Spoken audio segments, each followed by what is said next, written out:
Bom dia a todos, que nosso Mestre Jesus nos envolva. E para o nosso preparo, vamos ler o livro Fonte Viva, de Francisco Cândido Xavier, pelo Espírito Emmanuel, a lição 173, Ante a Luz da Verdade. Conhecereis a verdade vos libertará.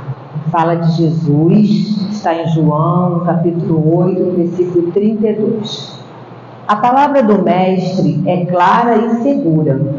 Não seremos libertados pelos aspectos da verdade ou pelas verdades provisórias, de que sejamos detentores no círculo das afirmações apaixonadas a que nos inclinemos.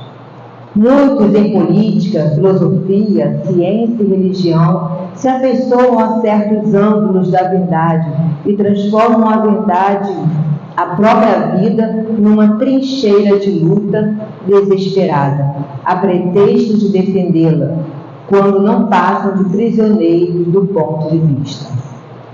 Muitos aceitam a verdade, estendem-lhes as lições, advogam-lhe a causa e proclamam-lhes os méritos. Entretanto, a verdade libertadora é aquela que conhecemos na atividade incessante do eterno bem. Penetrá-la é compreender as obrigações que nos competem. Discerni-la é renovar o próprio entendimento e converter a existência num campo de responsabilidade para com o melhor. Só existe verdadeira liberdade na submissão ao dever fiel cumprido. Conhecer, portanto, a verdade é perceber o sentido da vida.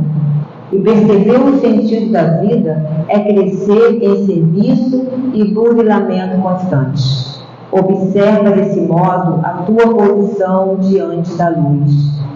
Quem apenas vislumbra a glória ofuscante da realidade, fala muito e age menos.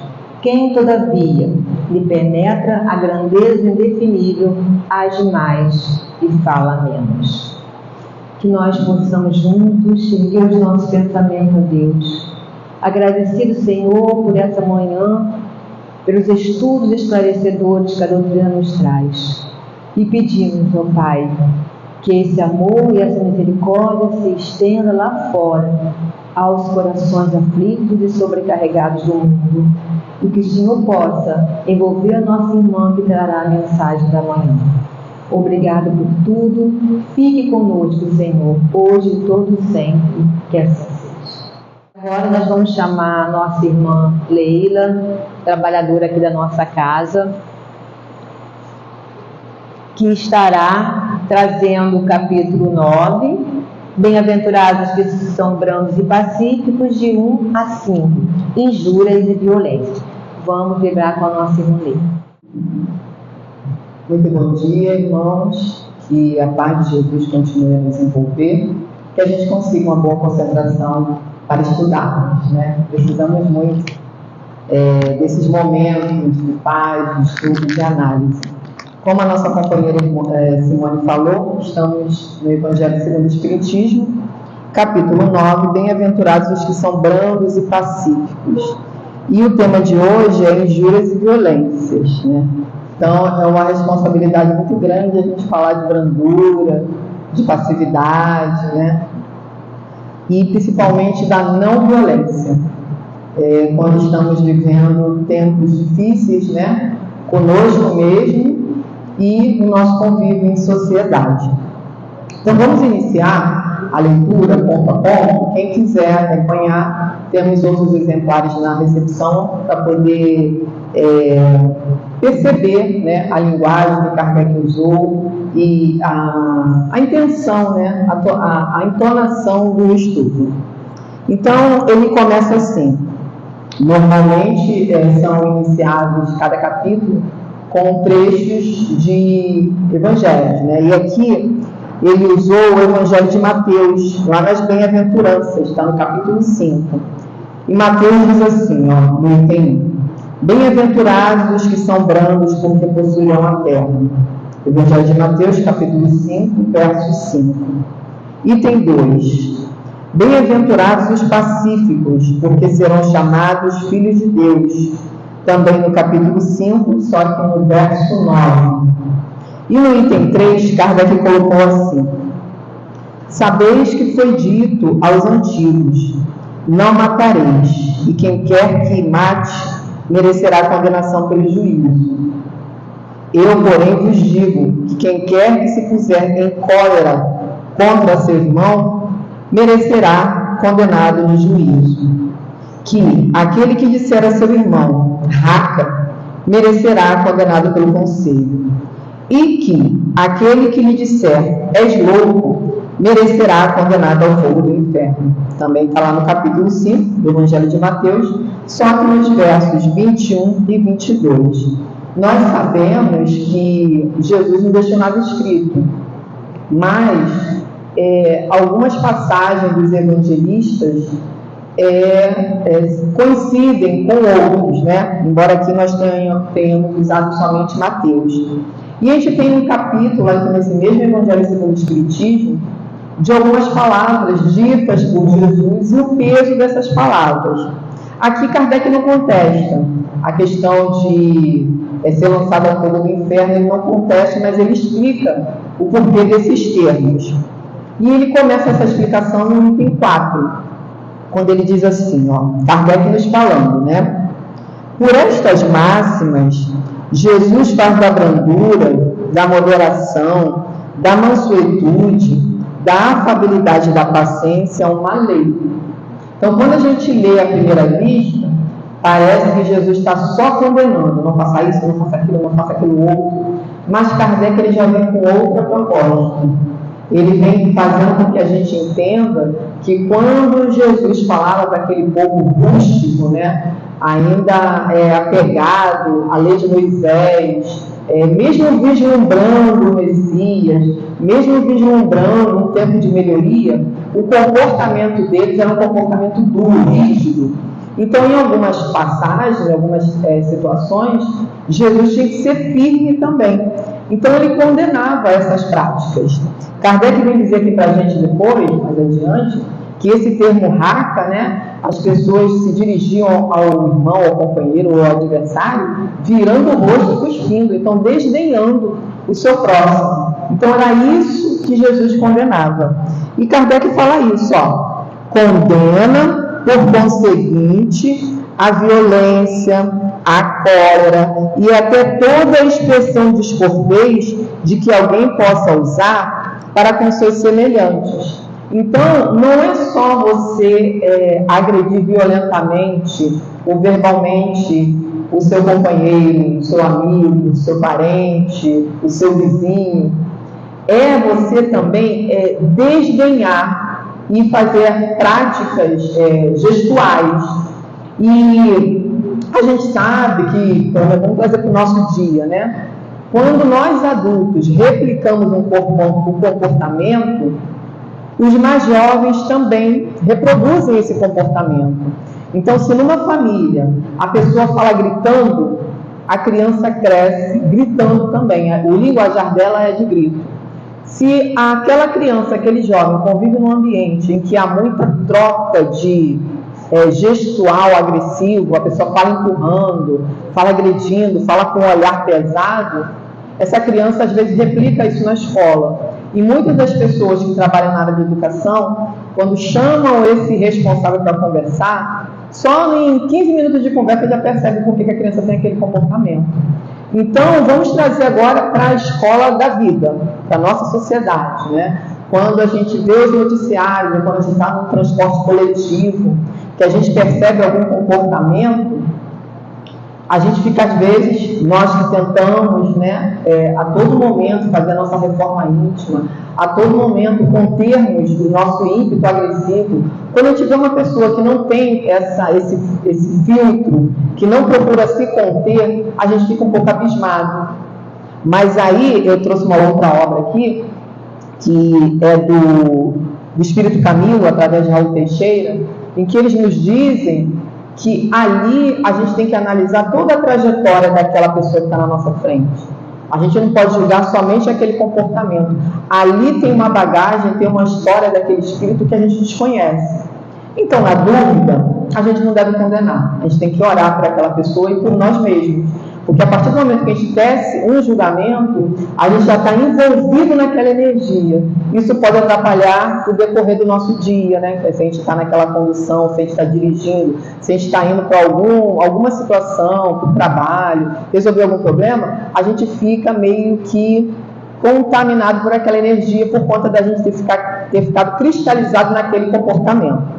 Voltando aqui, né? Voltando a essa última frase que Kardec nos diz, ó, condena, por conseguinte, a violência, a cólera e até toda expressão descortês de que alguém possa usar para com seus semelhantes. Aí ele explica, raca, entre os hebreus, era um termo desdenhoso que significava homem que não vale nada, e se pronunciava cuspindo e virando para o lado a cabeça.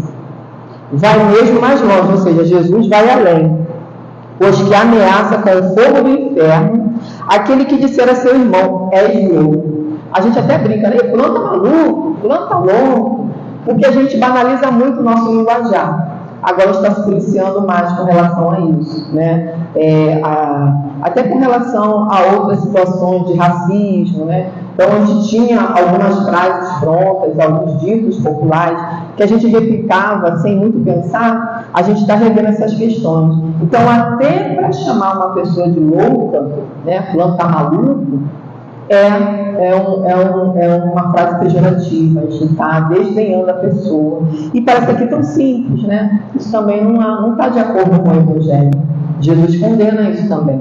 Então, se a gente lê atentamente o Evangelho, a gente nem de brincadeira vai falar assim com o nosso companheiro. A gente pode até brincar, né? Tem certeza que é isso mesmo?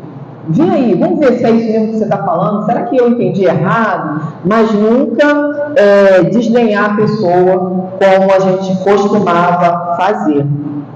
E ele fala assim, ó, pois que ameaça com o fogo do inferno aquele que disser a seu irmão és louco.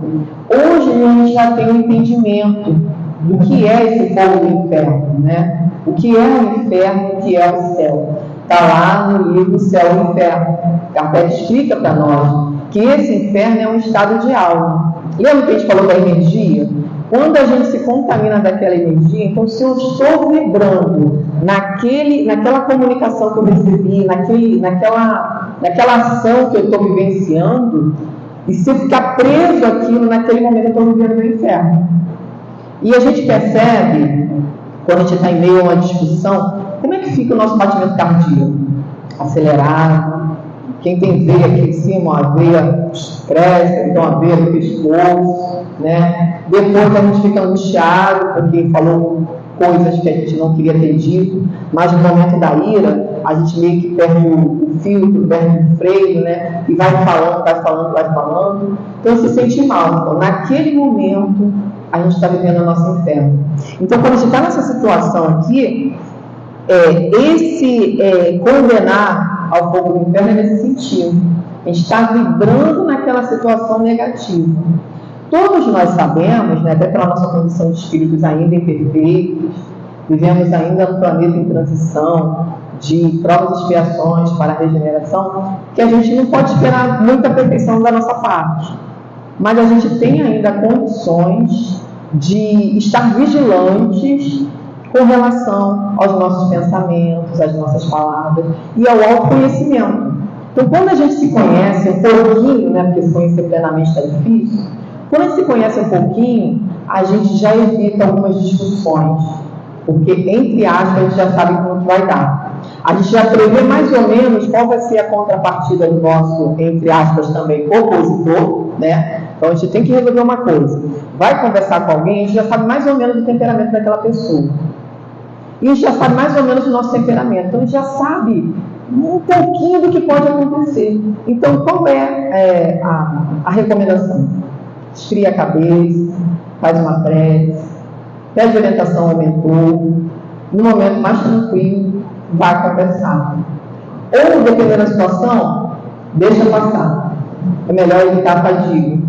porque senão a gente pode acabar angariando dívidas que a gente não quer, por conta dessa injúria e dessa violência, que a gente sabe que palavras pode até cair no esquecimento para alguns, mas para outros não, as pessoas guardam. E a gente vai estar aí vivendo uma situação desnecessária. Não estamos falando de permissividade, é diferente, tá? Algumas situações a gente precisa pontuar, precisa acertar, quando a gente fala, né, colocar o pingo nos is, né? Mas tem coisas que são tão corriqueiras de pessoas que não têm intenção de se modificar, que não adianta a gente se aborrecer tentando modificar o outro. O que a gente pode fazer é modificar a nós mesmos. Então, orar pela pessoa. Uma vez uma colega me perguntou, ela pergunta isso sempre, mas sempre eu resvalo no esquecimento. Quando a gente vê um ato criminoso, uma atitude impensada de alguém, a gente ora por aquele que cometeu o erro.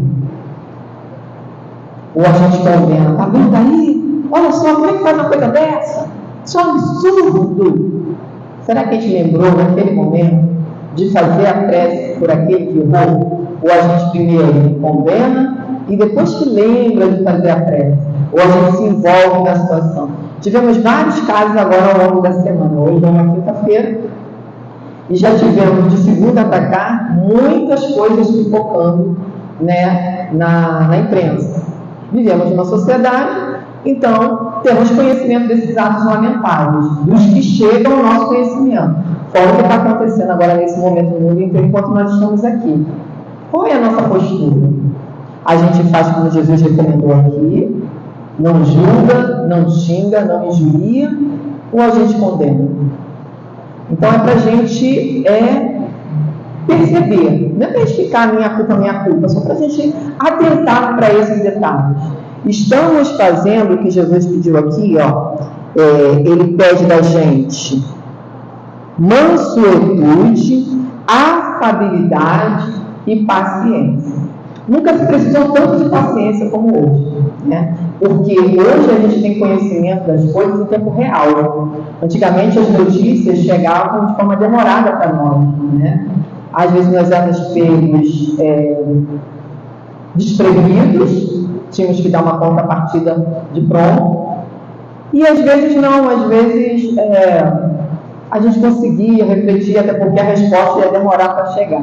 Agora não, se a gente não vigiar, a gente é bombardeado, é esse termo, bombardeado, o tempo todo por informações negativas. Aí volta aquele conceito, se a gente precisar, que a gente não está julgando nada, né? Se a gente precisar se informar do que está acontecendo ao nosso redor, eleja apenas um noticiário no dia. Se vai ser o da manhã, se vai ser o da noite, se vai ser o da tarde, aí vai a critério de cada um. Pessoas que lidam com o trânsito preferem de manhã, porque tem que pegar o trânsito, tem que saber aonde está pisando, né? Mas a gente não pode ficar se alimentando de violência o dia inteiro. Porque mesmo que a gente não pratique a violência física, a gente acaba praticando a violência mental. Isso não nos auxilia. Voltando aqui, Kardec continua nesse item. Ele diz assim, evidente se torna que aqui, como em todas as circunstâncias, a intenção agrava ou atenua a falta. Então, não é todo mundo que vai falar assim, seu louco, que vai ser condenado a essa energia deletéria que eu falei aqui, de sensação de inferno. Porque às vezes as pessoas falam brincando, estão ali na zoeira, né, um brincando com o outro, mas a gente precisa, ainda assim, mesmo que na brincadeira, suavizar nossas palavras e vigiar o que a gente está falando. Porque a gente não tem 90% de nós, né? Essa é uma estatística que eu joguei aqui, tá, gente? Mas eu não tenho essa noção. Muitos de nós não temos noção de quais são os espíritos que estão rondando ao nosso redor. A gente deseja muito que sejam espíritos do bem. Então, se for o nosso protetor, os anjos guardiões, os grandes guardiões, né, aqueles espíritos do bem, eles só vão acenar a cabeça e falar assim, Leila, tolinha. Mas se for aquele meu adversário, se for aqueles outros adversários que a gente não sabe quantos são, né? O que eles vão fazer? Vão fomentar, às vezes, de uma brincadeirinha, uma coisa séria. Então, na dúvida, nem de brincadeirinha a gente deve maltratar o nosso amigo. A gente não sabe também como é que aquele amigo está emocionalmente, né? Ele pode se melindrar, ele pode, poxa, fulano falou assim comigo. Até você explicar que você estava brincando, aí o outro vai falar assim, brincando? Muita gente fala coisa séria, tá? E não releva o que você fala. Então, até nisso a gente tem que vigiar. E Kardec continua aqui, ó. Mas, em que pode uma simples palavra revestir-se de tanta gravidade que mereça tão severa reprovação? Aí Kardec fala. A gente tem que lembrar que Kardec não falava por si só. Ele foi inspirado a codificar a doutrina, e muitos dos textos que ele colocou, a espiritualidade maior fez com que ele revesse alguns textos, né? Que ele fizesse uma revisão. Então ele diz assim, ó, é que toda palavra ofensiva exprime um sentimento contrário à lei do amor e da caridade, que deve presidir as relações entre os homens e manter entre eles a concórdia e a união. Então ele está dizendo que essa palavra ofensiva, ela vai contra essa lei de amor, e de caridade. Ele continua, é que constitui um golpe de espírito na benevolência recíproca e na fraternidade. E ele continua, é que entretém o ódio e a animosidade. Quarta sugestão, é enfim que depois da humildade para com Deus, a caridade para com o próximo é a lei primeira de todo cristão. Então aqui ele listou 4 situações porque Jesus poderia ter condenado essa nossa expressão descortês para com o nosso irmão, o nosso companheiro. Então, resumindo, todo cristão deve ter como lei humildade para com Deus e caridade para com o próximo. Ainda que esse próximo não seja nosso amigo, a gente também tem um capítulo aqui dedicado a amor aos inimigos encarnados e desencarnados. E a gente sabe que a boca fala do que está cheio o coração. Para chegar no coração, para gerar um sentimento, passou pelo pensamento. E isso me ocorre uma citação do Chico, que ele falava assim, que pensamento a gente não controla, né? Quando ele vem. Ele falava, para poder a gente entender como é isso, que o passarinho, ele pode até pousar na nossa cabeça. Então, a gente não tem como evitar isso. Mas daí a ele fazer ninho, a gente foi permissivo, a gente permitiu. A mesma coisa o pensamento. O pensamento veio, a gente tem que banir logo, não, Senhor. Veio, cancela, anula, agora o pensamento vem. E a gente fica alimentando, aí a responsabilidade é nossa. A responsabilidade não é de quem plantou o pensamento em nós. Então é mais ou menos isso. Para a gente chegar a falar, pode ser que naquele momento foi um momento de explosão, mas já vinha alimentando esse pensamento há muito tempo. E naquele momento, tirando o freio, a frase foi, ou a atitude foi. Mais adiante, ele vai falar no item 5.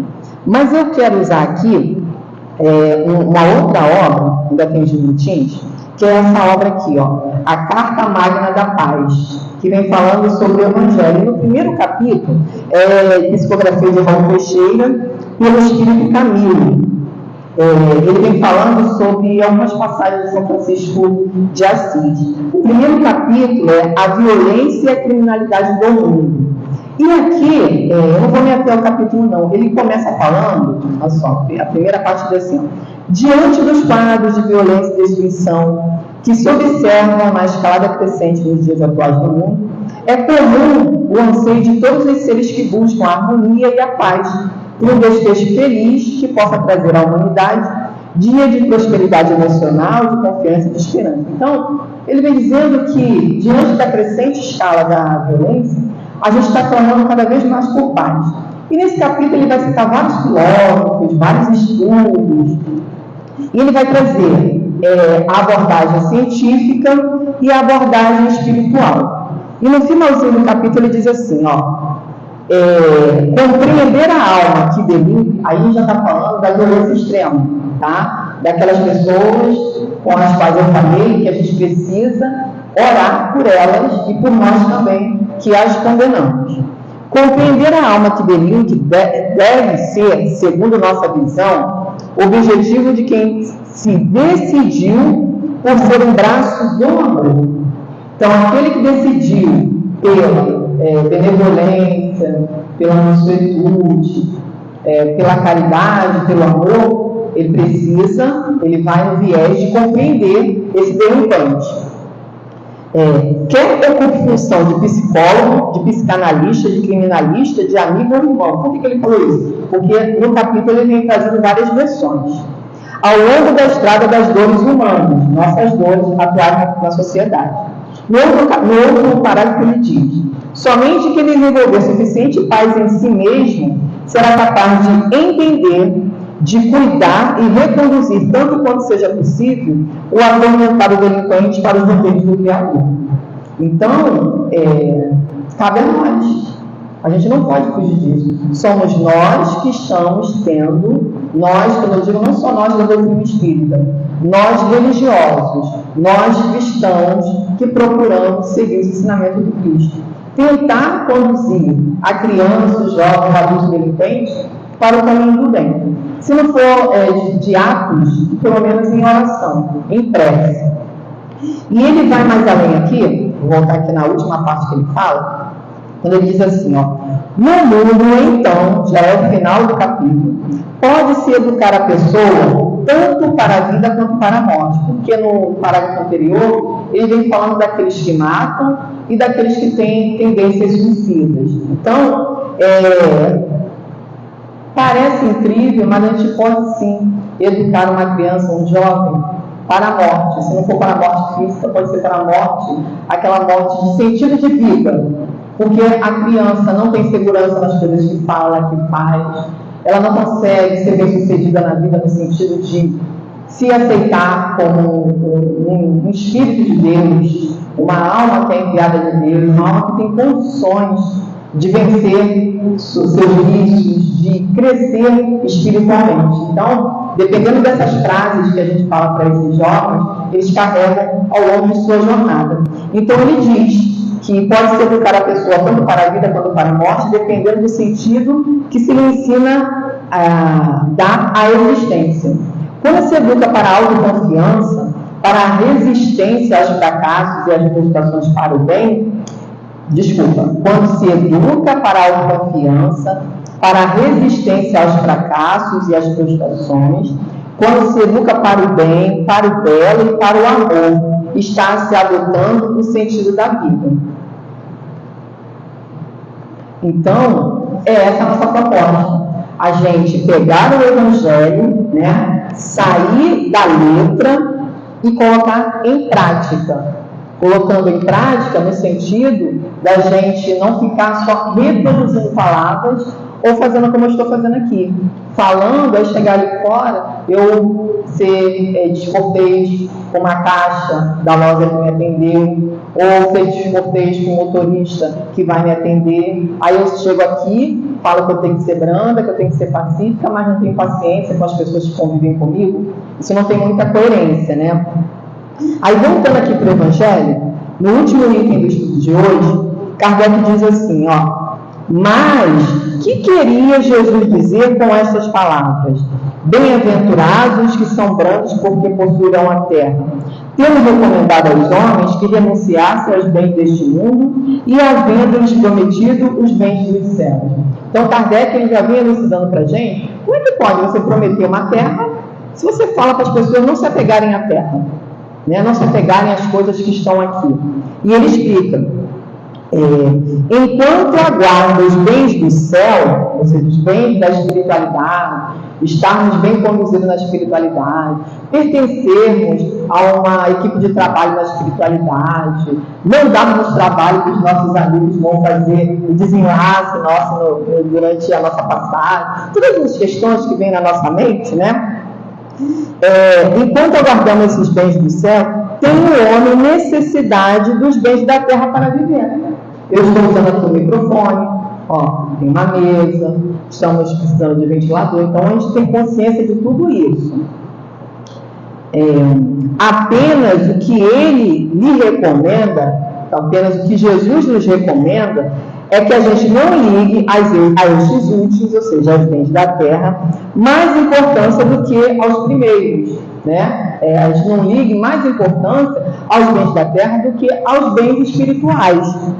Por aquelas palavras que dizer que até agora os homens da terra são assambarcados pelos violentos, em prejuízo dos que são brancos e pacíficos, que a estes, os brandos, né, falta muitas vezes o necessário, ao passo que outros têm o supérfluo.